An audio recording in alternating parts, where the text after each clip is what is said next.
Number 9, the movement of the pelvis.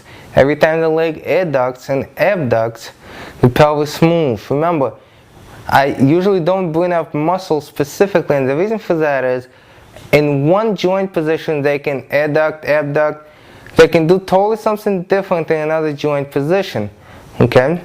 So here we have the pelvis. As we abduct, you can have the rising of the pelvis.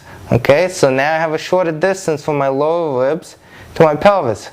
Leg comes back, I have a longer distance. Okay? Shorter distance, longer distance. Shorter distance, longer distance. Do I want that to happen? No. I want the core not to move. I want complete core control. Why is this happening? Well, one, there's tightness somewhere in my adductors and hip flexors, okay? And they don't go anymore. The only way to compensate is to move my pelvis. Okay? So that is strength, flexibility, hip issue. And the other issue, of course, is if I have a lot of strength here and weakness on the other side. If I have weakness on that side is not capable of contracting. If that side is not capable of contracting, it can't counterbalance the contraction here. Okay?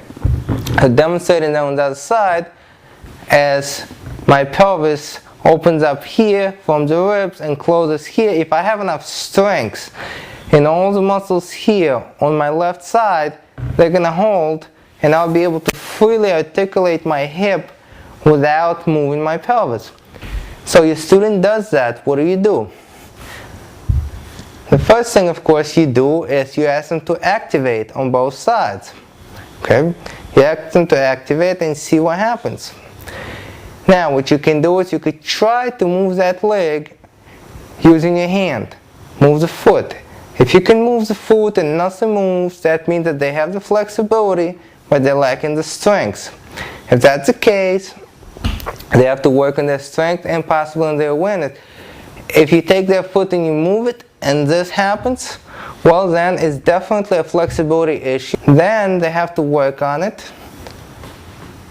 First of all, by moving and working on that awareness, but more importantly, by working throughout the whole routine. Remember, it's all related on the other exercises, and there'll be many more exercises that are going to develop that flexibility.